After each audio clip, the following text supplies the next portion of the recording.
All right, let's end the year with a good note.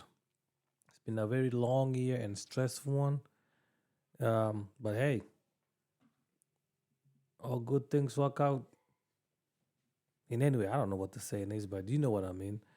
But anyways, it's that time again. Got my second science certificate in 1 year. Now, these exams are not a joke. So, for those of you out there thinking that it's easy, it's not. Well, I guess it's how well you are prepared, right? And I'm a kind of guy, like a last minute guy. You copy my style? You know what I mean? Like, I'm not per se a well prepared guy when it comes to testing. My testings are just, habits are not that good. But this one is for 401. Wish I can show my government name, but I don't like doing that just for several reasons. But this is the site. Um, that's the back. Okay, hold on. I put a pen on top of my name just for the sake of it. And that's not working out, but let's. Yeah, guys, you can see that. That's an official certificate, you know. And I'm not doing this to gloat.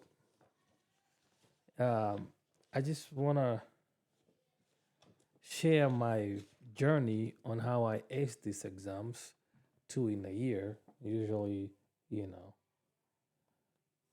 it's official from them. But I wanted to share a few things that I've learned about um, science exams in general. Like I said, this is the second one this year. Um, so, I mean, you can go to the science website and look up my site over there because I know you guys saw the analyst number right there. It's all good, no hassle. But I want to share some tips here because I feel like everybody has different ways of studying and doing things. But before we get there, do me a favor. This channel been on here for like 7 years, and I wasn't the kind of guy that look at stats, but I tend to look at this the other day, and I'm like, I only got 465 subs. And when I'm looking at some views, I mean, I respond to you guys when you ask me questions. Like I don't create as much content as I should, but I only create content that matters. I don't want to just blow up my channel with videos that don't make any sense. And like looking at the last one that I made last week, it got 1,000 views in 1 day. That was good, but my subscriber count is still low. Like if I get to 500, I can enable the community channel right here, and we can be able to communicate and I don't know, start like a community for tech gurus or tech beginners. We can help each other. So consider subscribing when you're seeing this.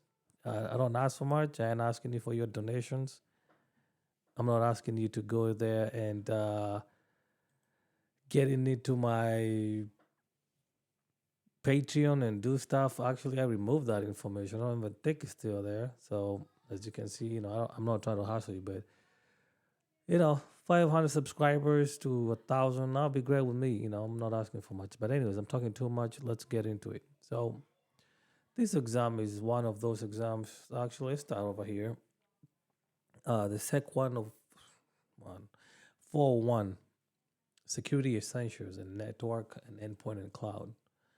So once you take this class, or if you buy books aside and study for them, what you should be able to learn from this course if you're new to security. Let's blow this up for a minute here.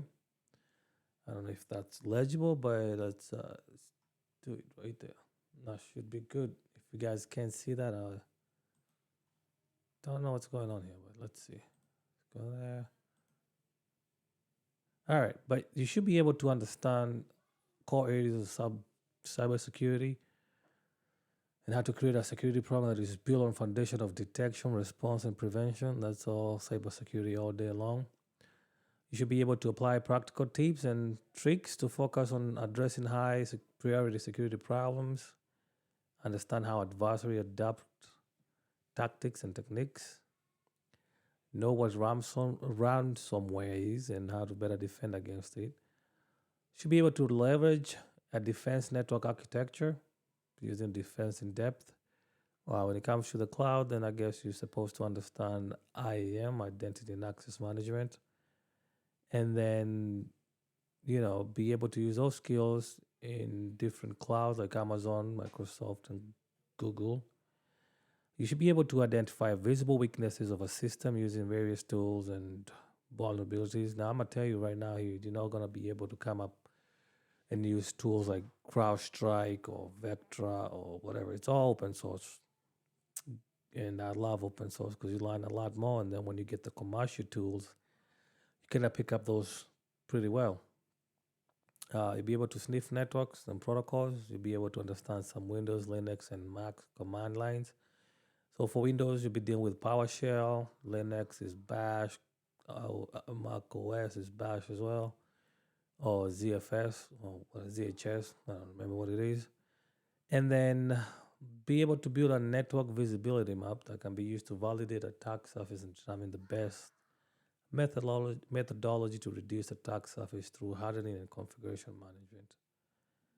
And the big message for this Sec 4.1 is know thy network. So, but by the time you might be a beginner, but by the time you leave this class, you're gonna learn a whole lot about security, and you'll be well suited to defend your company. Okay, but anyways, this brochure you can find it on the internet. I'll leave the link on the description so you can go through it. But some questions you're supposed to ask yourself is: do you fully understand why organization become compromised and others do not? Right before you take this class, and then something like if you are compromised system on your network, if there were a compromised system on your network, are you confident that you would be able to find them? That's a tricky one. It's hard sometimes, right? If your tools are not working right or configured right. Mm. So that's a question you should ask yourself. Then you're supposed to then ask yourself, do you understand the security controls and that you're studying that they're all configured correctly? Fact. When I used to work for Amazon, a lot of customers would call in and be like, hey, this is not working, or they would call in with a problem, and I look at the identity structure. I'm like, you've given everybody all the permissions. So if your account get on, they can run all the bills. So configuring your accounts and controls correctly is a very important knowledge and a skill to learn. So this course is a good for beginners if you're in security. I only took it in retrospect because hey, I just needed to validate my skills. And by the way, I forgot to tell you this. Sans invited me to become an instructor. That's how well I did on my exam. You know, I think I had a 90 or 89 and 75 quarters, whatever the number is. But I did enough for them to invite me to become an instructor, which I'm still considering. Uh, I don't know. I held a job earlier this year where I was teaching at night and was taking a toll on me. So that's something to reconsider. So just let you know, I'm telling you this so you could be able to pass your exams. So here's the section descriptions. Section one, which will be book one, will be about network security and cloud essentials. Book two will be defense in depth. Book three will be vulnerability management and response. And book four will be data security technologies. Book five will be Windows and Azure security. And book six will be Linux, Mac, and smartphone security. Now, those are 6 days. Each section takes a whole day. And boy, let me tell you, it's a field day. You enjoy it, right? You get to ask questions and you get to learn from other people. But anyways, that's the brochure for this exam. Take a look at the link below. Maybe you find something useful. All right. So the next thing here is the exam itself. You obviously go and register, pay your dues. The exam format is between 106 to 180 questions. I got 106. And the way it was structured was 95 multiple choice and then 11 questions on labs. Time limit, depending on how many questions you get, between 4 and 5 hours, and you get in, yeah, 15 minutes in between. But I didn't take any breaks. When I do get on the exam, I just want to get done with it. That 4 hours don't feel like 4 hours. It feels like half hour. That's how this exam. I mean, there's a lot of questions, right? So minimum passing score is 73. So if you get below that, you wasted your money. But like I said, I got a 89, which warranted me to be invited as an instructor. You can either go to a testing center or do it at home, which I did at home, and it sucks because they want to see, anyways, proctored exams, right? But anyways, this is how I attacked this exam or I approached this exam, right? First thing I did, I went to the exam objectives and outcome statements. Now, a lot of people out there use indexes. I don't use indexes. It's not like I dislike indexes. I just think it takes a lot of time, and I don't type that first, and I like note taking. And if you don't believe me, here are my notes. These are the notes that I use. I only had how many pages? Let's see. I had 3 pages of notes. That's 3 pages. For 6 books, you ask? Yes, for 6 books. Um, got one of the books over there. Reason why I use my own notes, well, everybody has their own way of studying, right? For example, I looked at that. You have to color code your book. And to me, when you do all that, it's great. It helps you find things faster when you're looking for answers in the book if you don't know them, right? But for me, I look at it this way. If I have to color code a book, because this is an open book exam, and then write the terms and just go back there and take a look at the answers, I'm not well prepared mentally. I am not working towards understanding the materials in the course because I already know I got an index. If I don't know something, I run into the book and use it. And I'll give you a tip at the end of this video on how I got to search for answers quickly. But anyways, to prepare, you need to get this list right here, right? And see what SANS is actually requiring for you. So you're gonna have to learn about access control and password management, right? When you're reading, find out those books that got those topics and make sure you understand them.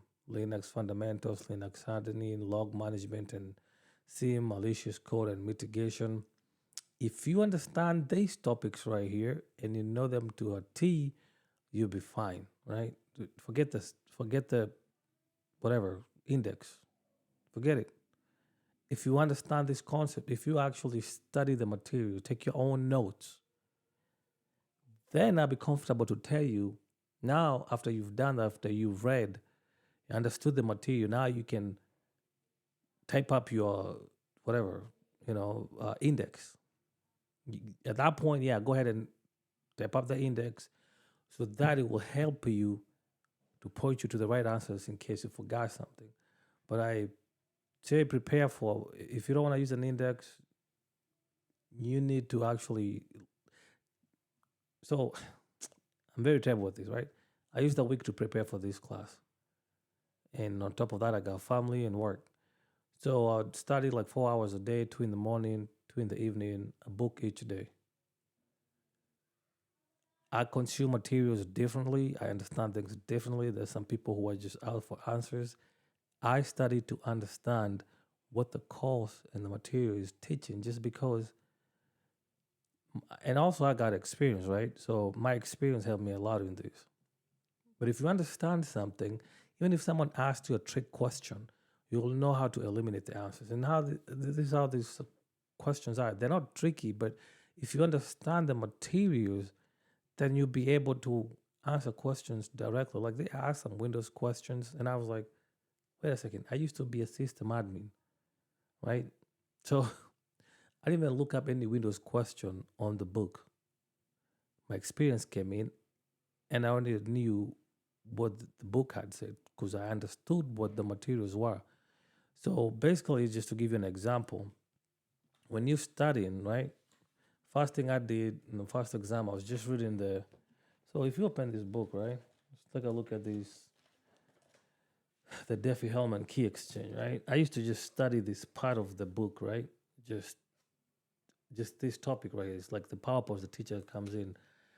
And then if you read just the first paragraph, it will explain this, but there's hidden nuggets in these last paragraphs. The last paragraphs of each page, there's some hidden nuggets.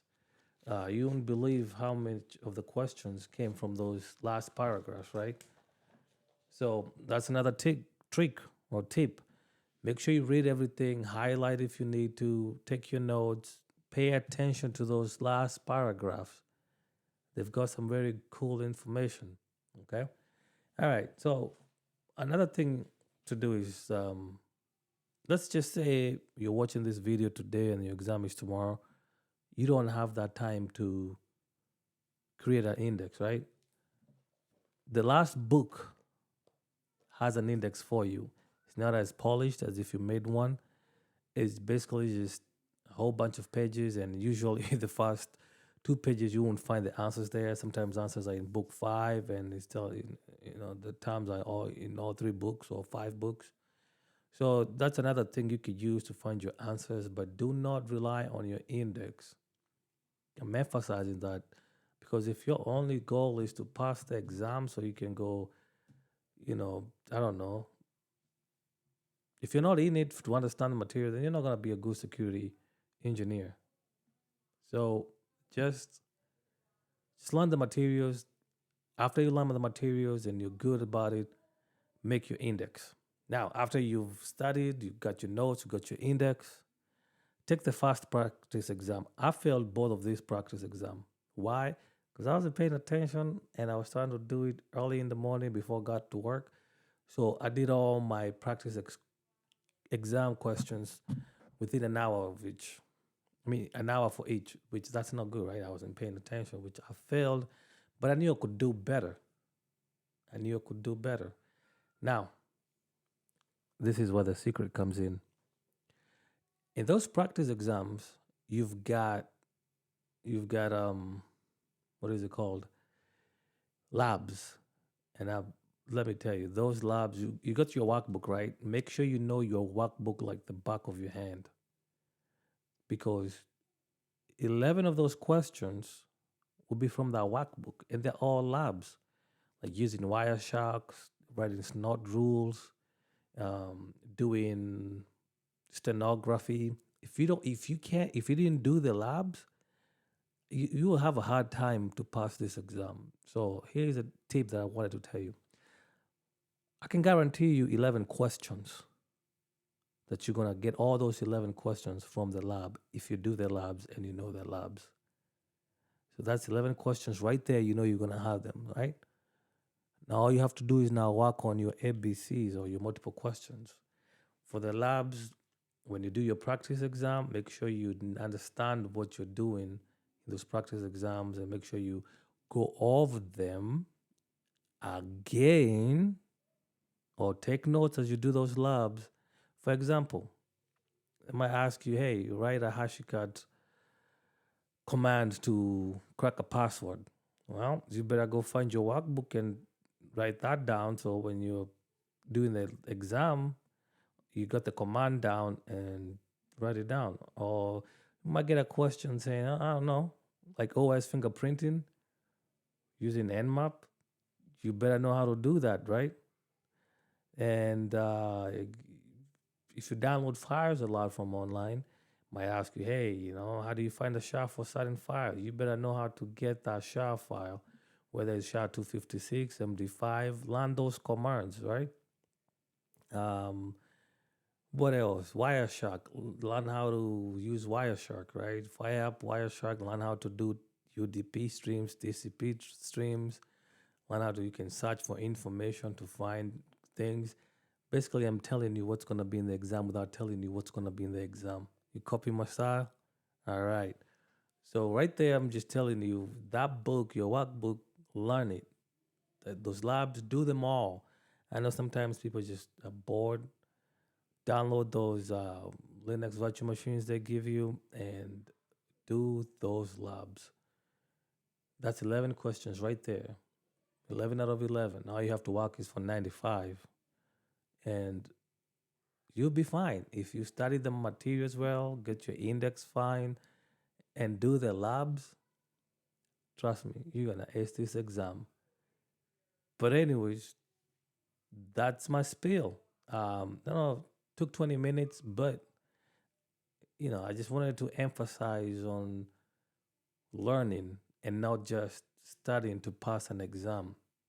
Because when you learn, it furthers your career, you bring value to your team, to your company, versus having a bunch of certificates. Like, for example, I have about maybe 30 certificates, and 10 of them are from CompTIA.